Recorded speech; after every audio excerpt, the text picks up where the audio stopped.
السلام علیکم ورحمۃ اللہ وبرکاتہ۔ آج ہم سورہ نساء پارہ نمبر 5 کی آیت نمبر 48 کی تفسیر اور لفظی ترجمہ کریں گے انشاءاللہ تعالی۔ اعوذ باللہ من الشیطان الرجیم، بسم اللہ الرحمن الرحیم۔ ان اللہ لا یغفر ان یشرک بہ وَيَغْفِرُ مَا دُونَ ذَلِكَ لِمَن يَشَاءُ وَمَن يُشْرِكْ بِاللَّهِ فَقَدِ افْتَرَىٰ إِثْمًا عَظِيمًا۔ فرمایا بے شک اللہ اس بات کو نہیں بخشے گا کہ اس کا شریک بنایا جائے، اور وہ بخش دے گا جو اس کے علاوہ ہے جسے چاہے گا بخش دے گا، جسے چاہے گا پکڑ لے گا، اللہ کی مرضی ہے۔ لیکن اس بات پر مہر ہے کہ جس نے شریک بنایا اللہ سبحانہ تعالیٰ کا کسی کو، تو وہ نہیں بخشا جائے گا جب تک کہ وہ اپنی زندگی میں توبہ نہ کر لے اور پھر وہ کام دوبارہ سے نہ کرے، مرنے سے پہلے توبہ کر لے، تو پھر اللہ سبحانہ تعالیٰ اس کے علاوہ باقی حساب کتاب کو دیکھے گا، چاہے گا تو باقی حساب کتاب بخش دے گا، چاہے تو پکڑ لے گا۔ اور یہ وعید ایمان نہ لانے اور کفر و شرک کی وجہ سے ہے، ورنہ دوسرے گناہ تو قابل معافی ہیں، جسے اللہ چاہے گا معاف فرما دے گا اور جسے چاہے گا سزا دے کر چھوڑ دے گا، مگر شرک کی معافی نہیں، کیونکہ مشرک پر اللہ سبحانہ تعالیٰ نے جنت حرام کر دی ہے۔ یہود و نصارہ کی طرح نام نہاد مسلمان جو شرک میں گرفتار ہیں، مصیبت کے وقت غیر اللہ کو پکارتے، اٹھتے بیٹھتے ان کے نام کا وظیفہ کرتے تھے، انہی غیر اللہ کے نام کا روزہ رکھتے تھے، ان کی قبروں کو پوجتے تھے، ان کے نام پر جانور ذبح کرتے تھے اور ان کی منتیں مانگتے تھے، وہ بھی مشرکوں کے حکم میں آتے ہیں۔ وہ سب کے سب چاہے اس وقت چاہے اس وقت مشرک کے حکم میں، مشرک کے زمرے میں آتے ہیں۔ اور مسلمان بھی جو قبروں پر جا کے مرادیں مانگتے ہیں، پیروں فقیروں سے مرادیں مانگتے ہیں، ان کے پاس جا کر بیٹے مانگتے ہیں، رزق مانگتے ہیں، تو وہ سب بھی شرک میں شامل ہیں۔ شرک کرنا بہت بڑا ظلم ہے۔ شرک ایک ایسا گناہ ہے جو کبھی نہیں بخشا جاتا۔ یہ الگ بات ہے کہ جنت میں ہر ایک کا گھر بنایا گیا ہے، چاہے کوئی مشرک ہے، چاہے کوئی کافر ہے، اور مسلمانوں کے تو ہیں ہی ماشاءاللہ الحمدللہ۔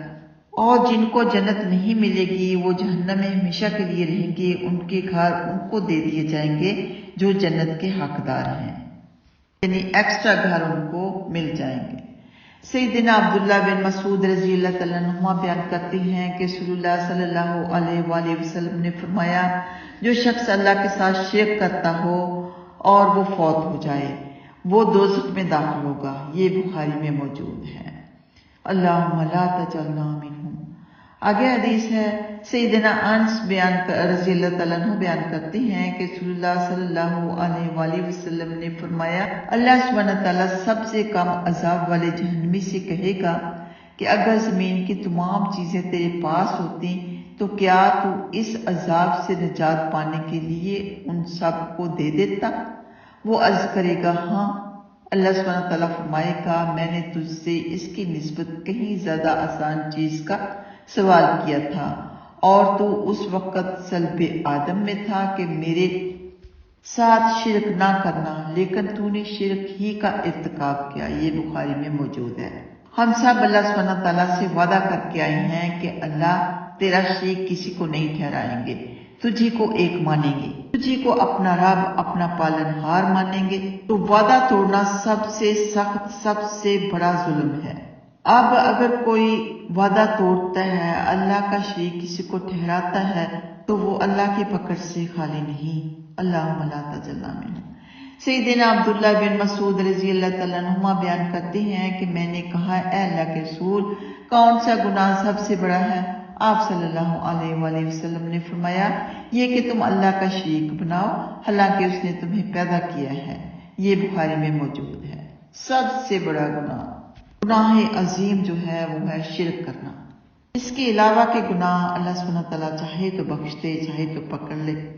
سیدنا ابو ذر رضی اللہ تعالیٰ عنہ بیان کرتے ہیں کہ رسول اللہ صلی اللہ علیہ وآلہ وسلم نے فرمایا، بے شک اللہ سبحانہ تعالیٰ فرماتا ہے کہ اے میرے بندے، تو جب تک میری بندگی کرتا رہے گا اور مجھ سے امید قائم رکھے گا تو میں بھی تجھے معاف کرتا رہوں گا خواہ تیرے جو بھی گناہ ہوں۔ اے میرے بندے، اگر تو زمین بھر گناہ لے کر میرے پاس آ جائے اور ان میں شرک نہ ہو تو میں تیرے پاس اتنی بخشش لے کر آؤں گا۔ یہ مسند احمد میں موجود ہے۔ چھوٹے بڑے شرک سے، ہر قسم کے شرک سے بچنا چاہیے۔ ہمیشہ یہ خیال رکھنا چاہیے کہ جس پاک ذات نے ہمیں پیدا کیا، ہمیں رزق دیا، ہمیں تندرستی دی، صرف اور صرف اسی کی عبادت کریں، اسی سے ہر چیز مانگیں۔ دل چاہتا ہے ساری کی ساری حدیثیں پڑھ لیں۔ اب یہ بھی حدیث بڑے کام کی ہے، بہت ہی زیادہ اہم ہے، لیکن ہے لمبی۔ سیدنا ابو ذر رضی اللہ تعالیٰ عنہ بیان کرتے ہیں کہ میں نے رسول اللہ صلی اللہ علیہ وآلہ وسلم کی خدمت میں حاضر ہوا تو آپ صلی اللہ علیہ وآلہ وسلم نے فرمایا، جو شخص لا الہ الا اللہ کہے اور اسی پر فوت ہو جائے وہ جنت میں داخل ہوگا۔ میں نے عرض کی، اے اللہ کے رسول، خواہ اس نے زنا کیا ہو اور خواہ اس نے چوری کی ہو؟ آپ صلی اللہ علیہ وآلہ وسلم نے فرمایا، خواہ اس نے زنا کیا ہو اور خواہ اس نے چوری کی ہو۔ میں نے عرض کی، خواہ اس نے زنا کیا ہو اور چوری کی ہو؟ آپ نے فرمایا، خواہ اس نے زنا کیا ہو اور چوری کی ہو۔ یہ جملہ آپ نے 3 بار ارشاد فرمایا، پھر چوتھی بار ساتھ یہ بھی فرمایا، خواہ ابو ذر کی ناک خاک آلود ہو جائے۔ یہ ان کا تقیہ کلام ہوتا تھا۔ فرمایا وہ جنت میں ضرور جائے گا۔ سیدنا ابو ذر رضی اللہ تعالیٰ عنہ آپ کے پاس سے نکلے تو وہ اپنی چادر گھسیٹتے ہوئے جا رہے تھے اور ساتھ ساتھ کہتے جا رہے تھے، خواہ ابو ذر کی ناک ہی کیوں نہ خاک آلود ہو۔ بعد میں بھی ابو ذر رضی اللہ تعالیٰ عنہ جب اس حدیث کو بیان کرتے تو یہ ضرور کہتے، خواہ ابو ذر کی ناک ہی کیوں نہ خاک آلود ہو۔ یہ مسند احمد میں موجود ہے۔ اتنی محبت تھی ان کو نبی پاک صلی اللہ علیہ وسلم سے کہ ان کے یہ کلمات ان کو بہت ہی پیارے لگے۔ اللہ اکبر۔ اللہ سبحانہ وتعالیٰ ہم سب سے درگزر فرمائے، ہماری غلطیاں گناہ معاف فرمائے۔ اب اس کا یہ مطلب بھی نہیں کہ آپ گناہ کرتے جائیں اور آخر میں کہہ دیں لا الہ الا اللہ محمد رسول اللہ صلی اللہ علیہ وآلہ وسلم۔ گناہوں سے تو بچنا ہی بچنا ہے۔